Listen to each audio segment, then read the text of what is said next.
Welcome to Beyond Longevity, the podcast that explores not just how we age, but how we can build a longer, healthier future for ourselves.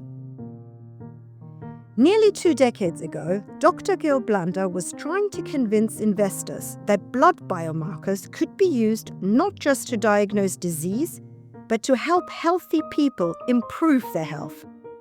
Some of them, he says, thought he was crazy. That idea became InsideTracker. Dr. Gil founded the company 17 years ago. Today, much of what he was arguing for then has become mainstream.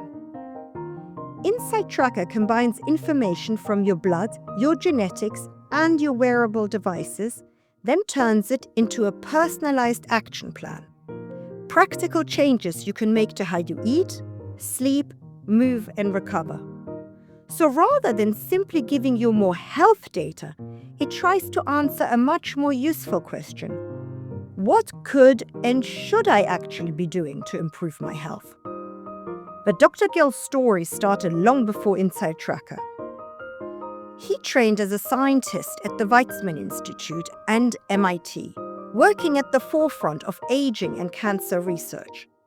His original plan was a career in academia, but he realized that if he wanted to improve health at scale, publishing papers would only take him so far. He wanted to take the science out of the lab and make it useful in people's everyday lives. And today, collecting the data may actually be the easier part. The harder problem is human behavior. Most of us know the basics. Eat better, move more, sleep deeper. Knowing it and actually doing it are two very different things, though. Dr. Gil believes the next frontier may therefore have as much to do with behavioral science as biology.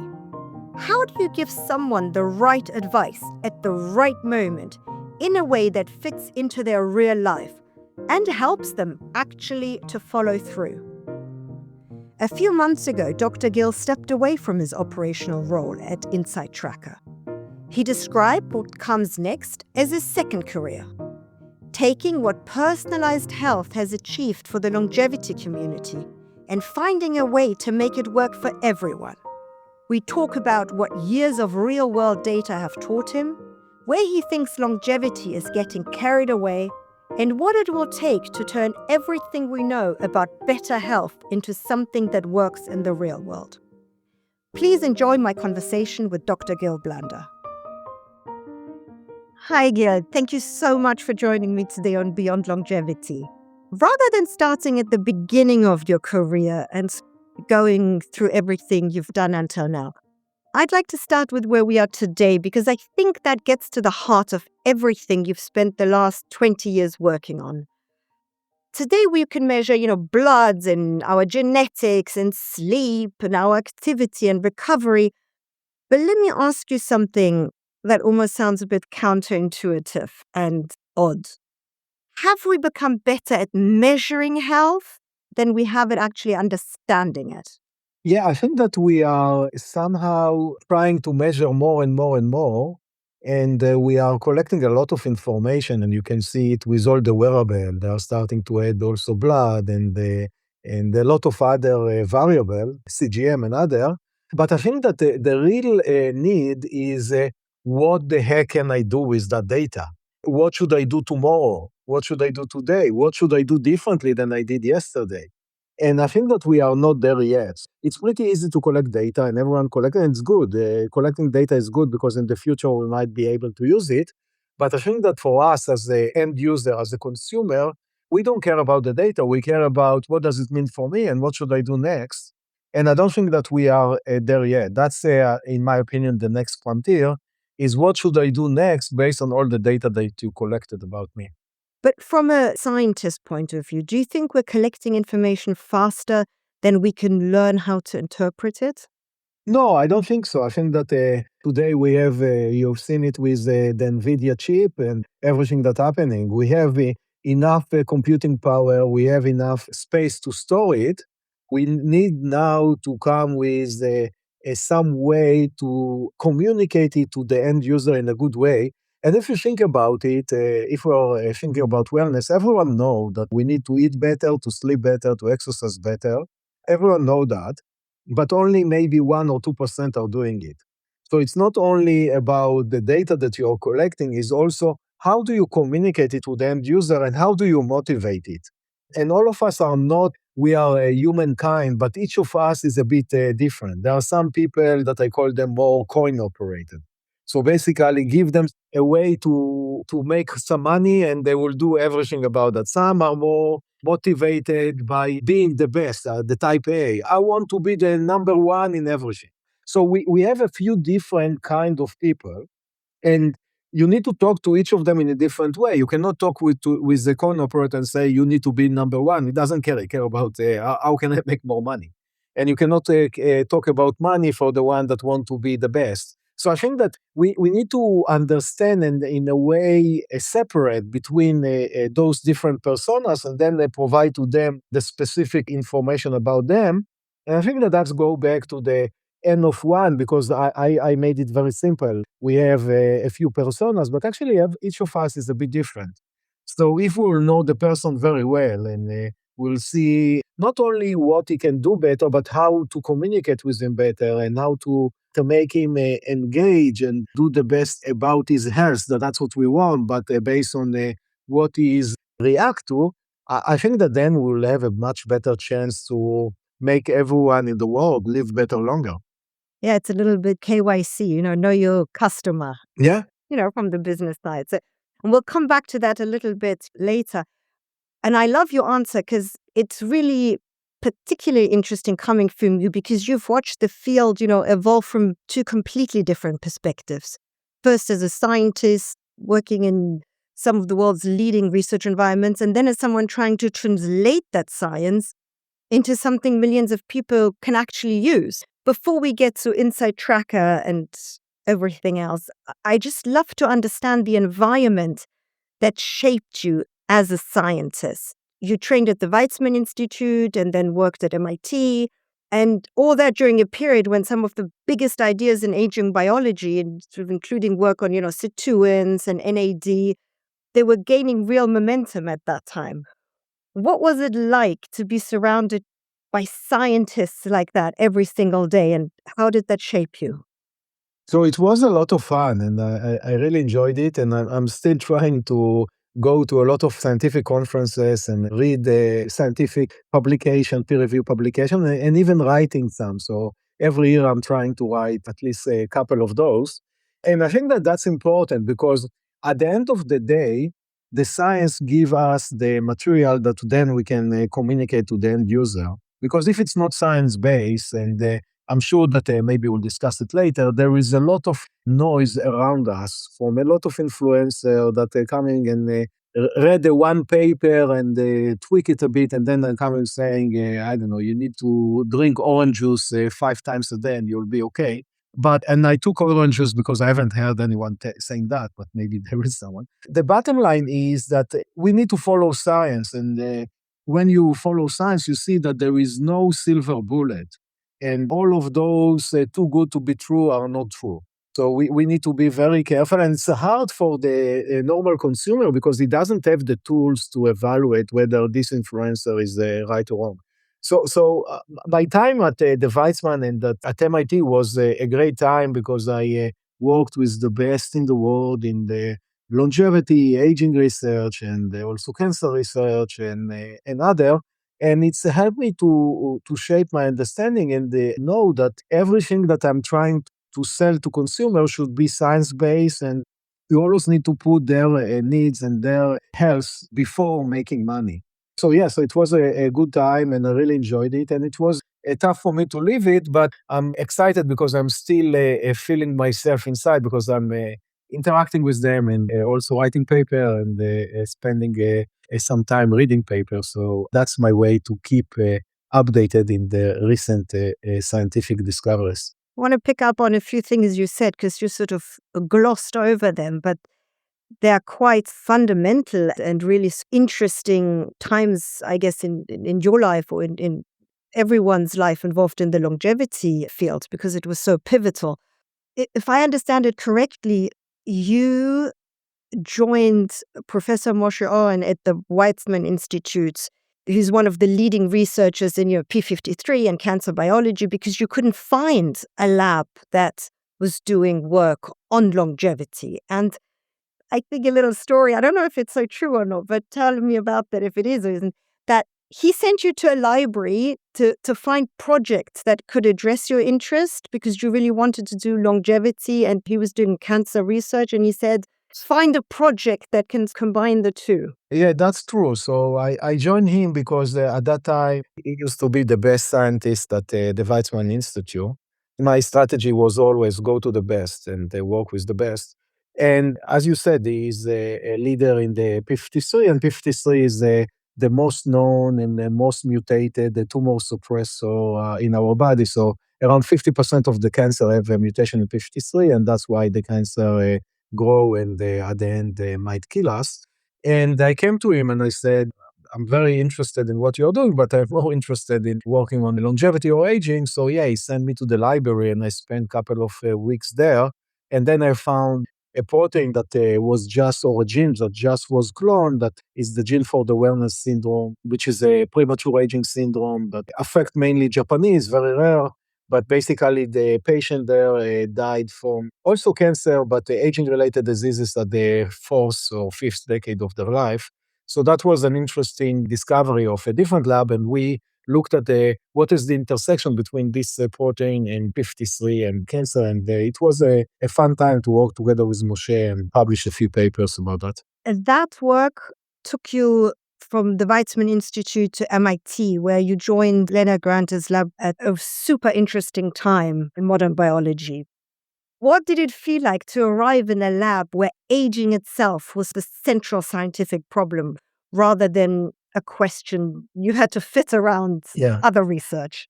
Yes, it was amazing. And Lenny is an amazing person. He's like, he cannot hear the no. So everything is possible and everything you can do. And as you said, he discovered a few of the key longevity genes that he basically cloned from yeast and showed that they are having a key role in aging in other model organisms. And then a former postdoc in the lab, David Sinclair, that I assume that everyone knows, found the intersection between CO2 and resveratrol that made a lot of noise. And another postdoc in the lab, Shini Mai, discovered that CO2 is actually NAD dependent deacetylase. So that's why everyone now is injecting NAD, and the discussion about NR versus NNM and all of that. So it was an interesting time, and I really enjoyed it, and I'm still in a great relationship with Lenny, trying to have a dinner or lunch with him, with the family, at least once a year, and a good relationship with David and other lab members. And all of them are basically the top of the top, and it was great to spend time with all of them. So he was literally the top of the top. And what's fascinating is that you left that incredible scientific environment, not because the science, I guess, has become less interesting to you, but because you wanted that science to reach more people than writing papers on the topic ever could. And you made that transition from academia to industry relatively early in your career. Many scientists hope their work changes the field, and you chose a path where success would also be measured by whether it changed people's lives. Was there a particular moment when you realized that if you really wanted to improve health at scale, publishing great science just wasn't enough, and you had to build something that people could actually use? When I arrived to MIT, my goal was to publish a few papers and then go back to the Weizmann and be a professor there. But when I arrived to MIT, I started to be exposed to, it's called the Kendall Square environment. Kendall Square is where actually MIT is located. And around a radius of a mile around it, you might have like 5,000 different companies, biotech, high-tech, pharmaceutical, and many other. I started to either have a relationship with them or have some collaboration with some of them. And then I realized that working in the lab is not the only thing that you can do in order to make the world a better place, but also maybe if you work in the industry and solve a specific problem, you can influence maybe much more people. I can give you an example. We had the COVID epidemic, and a couple of company, for example, Moderna, that is also in the Kendall Square area, they worked on that, and they basically developed a vaccine in, I don't know, in less than a year that allow us to get out of our house and start have some social interaction, which are super important. So all of that show that a company like Moderna, today we care about it less because everyone forgot about COVID, but think about it like in 2021 or 2022, with all of us were trying, I would pay $10,000 to get a vaccine or $100,000. It was like that. That's basically a life-changing company. And that shows how much you can do in the industry and not only being in the academia. So to cut long story short, I realized that even before Moderna was around, and I decided to move to the industry, work there for a couple of years, and then come with an idea for a company that I can start that can help people live better longer. That decision to leave academia for industry eventually became InsideTracker. But the company we know today as InsideTracker is very different from the company you originally founded. When you started InsideTracker, what was the problem that you believed almost everyone else was missing and you had to start this company? At that time, it's weird because it's 17 years ago, but it's look like ages, that you can use biomarkers in your body in order to help you to optimize your health, not just treat disease. Because at that time, it was nobody thought even about, let's take a look at your blood cholesterol or blood glucose or your HSCRP, which is a marker of inflammation, and instead to treat a disease, help us, people that are not sick, to optimize our body and actually prevent the disease or delay the disease. So that was the idea, and it was very hard to convince people at that time. So when I was trying to raise money, I went to a venture capitalist and tried to explain it to them, and they kicked me out of the room and said, "Are you crazy? Nobody will buy it." Luckily, I was determined enough that I said, okay, they don't want, let's go to the next one and the next one. And finally, I found a few people that believe in what I was preaching. But if you look at it today, the wellness domain, every companies are now using blood biomarkers. It's an amazing for me to see that my vision of 20 or 17 years ago become true. And now, yeah, we are using blood biomarker not only for treat disease, but also to prevent it. But it's not only that, we are at that time, actually, wearable were almost not around. I remember meeting with one of the Fitbit founder in San Francisco in a small coffee shop. And I remember he had like 20 people. I didn't know about Fitbit at all. They started with the small Fitbit. They maybe had there, I don't know, a few hundreds a customer. And I said, wow, that's great. Let's also integrate it into InsideTracker. And a few years later, we integrate Fitbit and other. So what I'm saying, if we're looking at that, the world changed so much in the last couple of decades, in a sense that now everyone can easily collect a lot of data about themselves and try to use that in order to optimize the body. I think that if we are going back to your first question, I don't think that we are doing good enough job in order to have the so what question. Okay, so what can I do with the data? And that's how can I communicate is best for each user, and also what should I do differently today or tomorrow based on what I done yesterday. So I think that those are 2 points that might be the next frontier for the next few years or decade. How can we take it from a lot of data to something that is easy and it's easy to integrate in your life? Because it's very easy for me to come and tell you, hey, Daphne, go and swim. But if you don't have a swimming pool next to your home, or if you are busy, it's much better to come say, hey, I see that Daphne is walking every day, but she's only walking 20 minutes. So let's find a way to add another 10 minutes for that. So basically, fit it into your life in a way that it's the least distraction as possible. I think I should have explained a little bit more what InsideTracker actually does. Can you just literally in a few sentences, so everybody's on the same page, just say what InsideTracker actually does? Yeah, so InsideTracker is a platform that helps humans to optimize their health span based on many biomarkers that we collect. So it started with blood biomarkers, around 50 of them, DNA data. So we are sending our user to genotype their DNA, and based on that, we know whether you have a high risk for a specific biomarker or you have potential for something else. Data from wearables, and also food recognition. So the user can scan his food, and based on that, we know what he have done. We also ask the user many questions about his behavior. We combine all together and then providing to the user an action plan that help him to basically to optimize his body, because okay is okay, but nobody want to be okay. Everyone want to be the best. So allow you to get from a okay state to or good state to a better state. So that's high level what InsideTracker is doing. I think most people understand why blood tests are useful, but what's much less obvious is why blood on its own isn't enough these days. Can you explain why blood biomarkers, genetics, and wearable each tell us something different, and what becomes possible only when all three are combined? That's a great question. So first, blood, I call it a liquid gold. It's the most important, because if you think about it, our clinicians are making medical decisions based on that. So it's something that was investigated in scientific community for maybe decades and centuries. So there is a lot of data. You cannot dispute it, and it's great. The problem is, today at least, we cannot test blood biomarker every second. There is one exception for that, the CGM, continuous glucose monitoring. So today we can measure glucose all the time, but still, even for that, it's not so comfortable, it's expensive, and most people, I don't see them using a CGM all the time. So that's one point.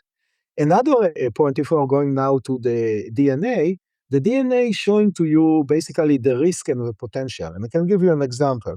Let's assume that someone has high LDL cholesterol. If I know his genetic information, I can say that whether this person have a genetic predisposition for high cholesterol or he doesn't have it. If he have a high cholesterol and he have a predisposition for high cholesterol, that means that basically it will be hard for him to decrease it. And also it means that I would maybe try to focus more on a pharmaceutical intervention than a lifestyle. But if someone still have high cholesterol, but low risk for high cholesterol, then there is a much better chance that he can manage or decrease his cholesterol using a lifestyle intervention. So it's giving us, instead of a 2D view, suddenly you have a 3D view of the body of the person, and you have a clue or understanding what will work for him and what won't work for him. Now, if you look at wearables, what is nice about wearable data, let's say sleep data and the heart rate and resting heart rate and HRV and the many of other, it's that the frequency that is coming is very often. So you can receive HRV data, let's say, I don't know, every day. While if you look at an HRV, you can look at your stress level and so on. But if you look at a real stress hormone like cortisol, you won't test it every day. You might test it every quarter. There are now some companies that are selling strip of cortisol that you can actually use saliva and do it in 20 minutes. But still, it's not as easy as just to have your Garmin or Fitbit or Apple Watch or Whoop or Oura and then receive it every day. So basically, it can be a proxy to what the blood biomarker is showing. So blood biomarker validate and calibrate a fitness tracker giving you a daily reminder, hey, not only that you had a cortisol, also your HRV is too low, so it sounds like you have a problem with that, with a stress, either physical or emotional stress. Also, the data from a wearable can give us some hint about the behavior of the user. So again, let's assume that we have a user that need to exercise. Instead of coming to you, Daphna, and saying, hey, have you exercised? I don't need to ask you. The fitness tracker showing to me that you exercise or you haven't exercised. So I can tell you, you haven't been a good girl yesterday, and try to compensate on that today. So it's allow us to basically call it a seamless feedback that provide to us some information about what the user have done, and based on that we can adjust the action of this user. So I think that if you combine all of the three together, then suddenly you have a very deep understanding of the user, and you can also do that in a way that it's not too intrusive to the user. It doesn't need to fill a 50 questionnaire a day and doesn't need to spend half an hour a day of interacting with the app, because At the end of the day, all of us are lazy and we don't like to spend time, or we are lazy and busy, and we don't like to spend time on something. So if you can give me all the information in 10 seconds and collect as much as you want, but don't bother me, and only bother me when you really need to bother me. For example, I have a very nice tool that when I'm going to be sick, suddenly I'm receiving a notification, hey, we detect something, be aware that you are getting into a sickness. And why it's cool? Because then I can come and say, maybe today I won't go and do CrossFit session because I'm going to be sick. Maybe I will rest today and somehow I can postpone the sickness to the next time. Or maybe I can decide, okay, let's sleep a bit longer, or I'm going to be sick. Let's not make a very important business decision today or personal decision. So that's exactly what Aura is doing for that. That's exactly what I see that those wearables should do for us, or let's say the digital health solution is don't bother the user all the time. But when at the time, at the moment, at the second that you see something important, delight him, surprise him, and that's it. And maybe 2 months later, 2 months, don't say anything and then say something again. That's enough. You don't need to send 50,000 notifications a day. Nobody wants that. I think this is so important, the point you just made, because I think that changes from having something that can just give you information that is completely useless to the consumer to something that actually helps. Because, like you said, AI, and all this is so good now. They can tell you every minute of the day what you could do better and how you can improve. But it's useless because human nature doesn't work like that. Do you think that maybe we have reached a point where the hardest problem in longevity is no longer knowing what people should do, but understanding really why they don't actually do it? Yeah, I agree with you 100%. And I think that the next frontier is more behavioral science than natural science, let's say. So how can we take someone like you and me and make us thinking and obsess about their health as much as they are obsessed about my friend posting Instagram a post and he got 50 like and I got only 29 like, and I'm so frustrated about that. So instead of focus on the meaningful, not on the meaningless, and somehow we are spending our time on the meaningless. Who cares? Okay, you got 30 light, that's great. Congrats. And the focus on how can you make your body better and how can you stay on this planet for a longer time in a better health. It's hard. I'm not saying that I have the solution, but that's the problem today. That we are not spending enough time on our health and we're spending too much time on useless activities. So do you think the longevity community as a whole, so that include the consumers, the scientists, the researchers, anyone, sometimes make the mistake of optimizing for health rather than living? I see a couple of problems. The first problem is the longevity community is pretty small. I don't know, let's say a few hundreds of thousands, maybe a few millions in the world. And we are already pretty optimized. We are know everything. We are eating better than the normal population. We are exercising better. We are sleeping better. We are talking about it. So that's exactly for us. My Instagram post is looking at scientists that are talking about longevity. So it's better than looking at Kim Kardashian, I don't know, doing whatever. But we are a very small island in a population of 10 billions. So the question is, what can we do in order to take and to expand this population for hundreds of thousands of millions to tens of millions, hundreds of millions, and billions of people? And for them, you need a different solution. The solution for us, because we are more type A and we are usually wealthier and educated and we have more time. And it's very hard to come to the single family mom that need to feed 5 kids in the middle of Chicago. And she's working a couple of jobs and she sleep 4 hours a night and come and say, hey, don't forget to eat the apple and you need to go and swim. What are you talking about? I barely sleep. What I'm trying to say, the solution that we are building are a solution to the same hundreds of thousands of millions of users because we are in the circle of ourselves. The investors, the entrepreneurs, the scientists, the population, all of us are in the same circle. And we forget that this is not the world. This is a small island in the world. So the question is, how can we disseminate it to the bigger population and allow them to enjoy from that? And I think that that's the big question. And as we started at the beginning, it's a completely different persona. It's not someone that is very educated and have time. Their motivation might be completely different. I assume that their motivation is that this single mother, her parents just passed away, or her father had Alzheimer, and or whatever, and then she got the shock. So for them, it's more like the shock. I don't want to be like my mother. She is only 55, and she got Alzheimer. What can I do in order to not to be like my father or mother in 20 years? Then you catch them at that point, and then you have all the attention that you want. But if you'll come to her when she's taking care of her kids and coming from one job to another, you'll lose her.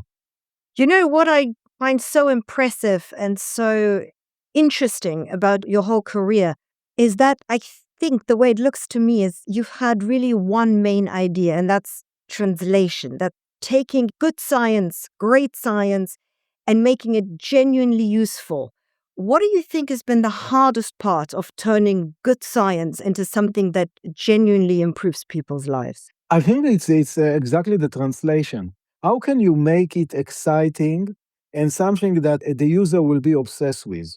So it's all about how do you communicate it to them? Because the science is not easy, but to find the science, especially today, everyone can open Claude and ask, okay, what should I do in order to sleep better? And Claude will give it to you. It might not be as good as InsideTracker, but it will be 90% of that. And then you can do that. The question is, how can you make the person continue to do that? It's very similar to when you go every, I don't know, 6 months to the hygienist in the dentist.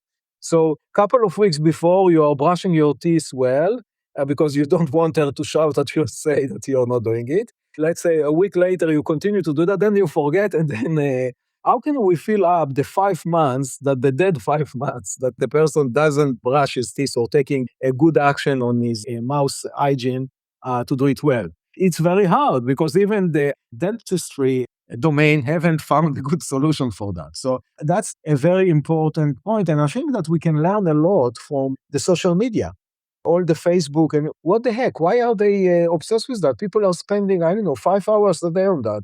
It's completely waste of time, isn't it? But still they are doing that. So how can we move them from Facebook to Aura and Whoop and I don't know, an InsideTracker? That's the big question in my opinion. Or maybe go to Meta and tell them, okay, let's inject into Meta the inside the Kim Kardashian and all of that, insert some health recommendation that will people anyway watching that, so let them watch that, and maybe you will make them addicted to that. So I think that that's the big question in my opinion. How can you get their attention? Well, how can you? It's happening, they've done it. So I think that it's not a question of is it possible? It is possible. The question is, how can we do that? So we need to learn and understand all the tools that they are using, and then translate it to the health and wellness and implement it in a way that instead of users spending 5 hours on Instagram, maybe you spend 5 hours on InsideTracker or Aura or Whoop. And that will be the solution, because you know, we are making more than 200 nutrition decisions in a day. What to eat, how much to eat, where to eat. We have 8,000 different kind of foods. And those decisions, if you will educate the user enough, oh, I'm really frustrated, I need chocolate.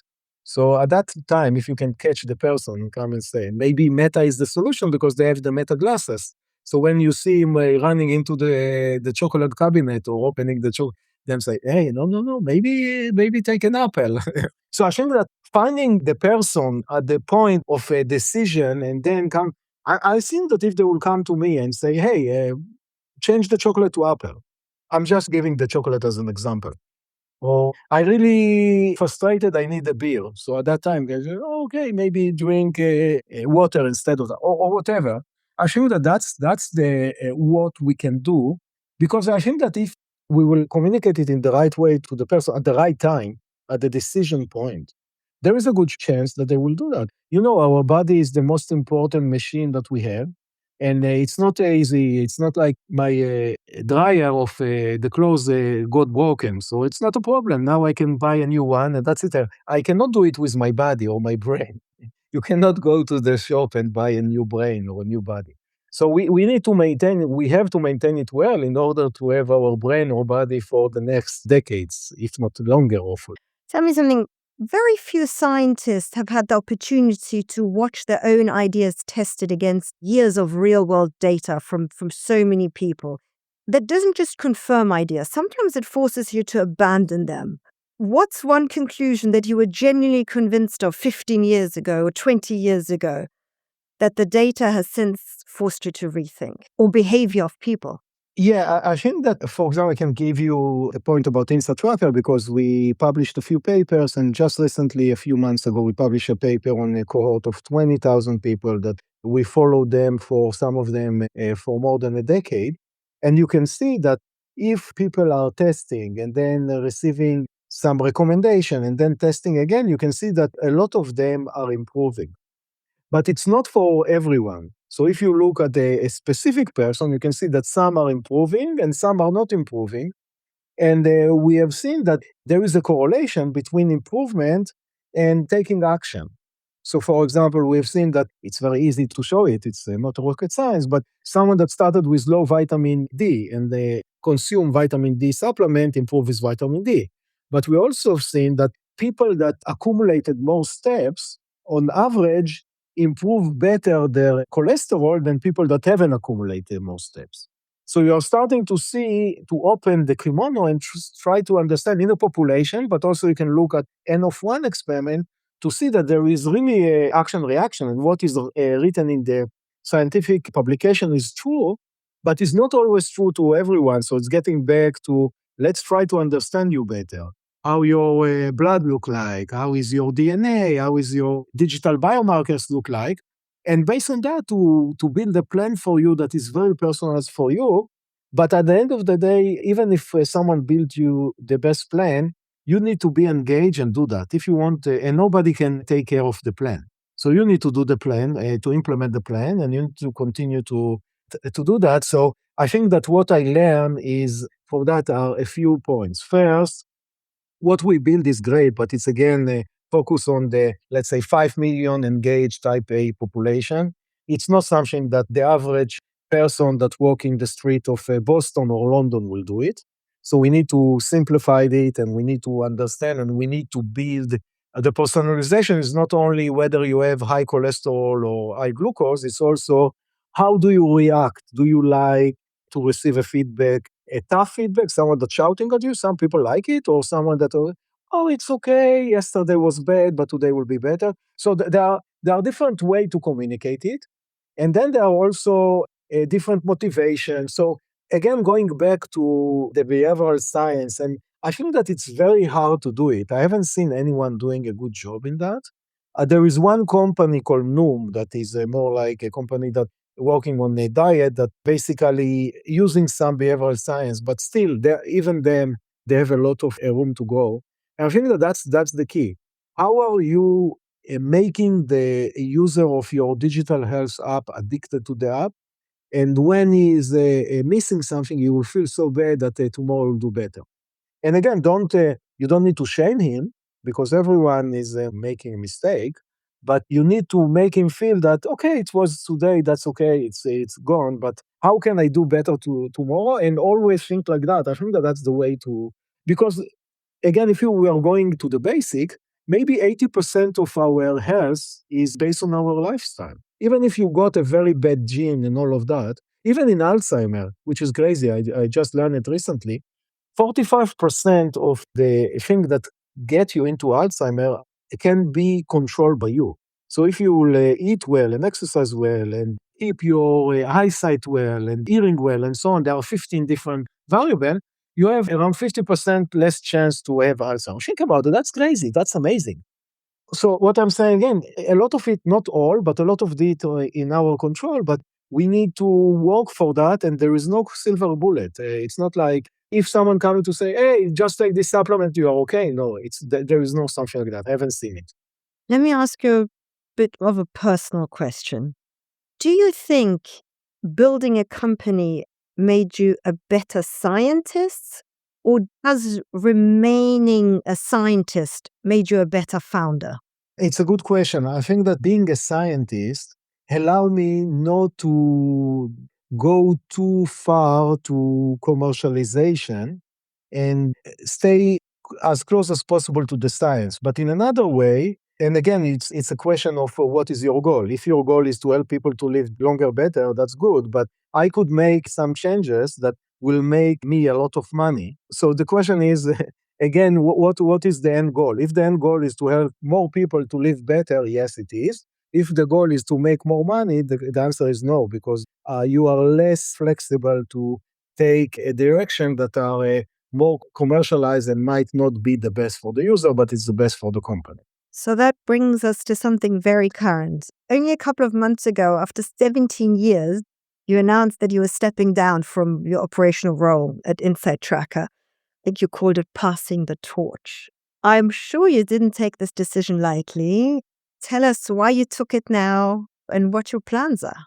Must be something very exciting. The reason for that is the company grew and you got to a point that the decision are more business decision and what need to be done is more business, and it's less developing a new solution and getting into the thing that I'm better in is taking an idea and bringing it to the market, and taking maybe a scientific idea and bringing it to the market and building it in the right way. So that was the reason. I still a big believer in InsideTracker, and I'm supporting it as much as I can. And I will always be the founder of the company.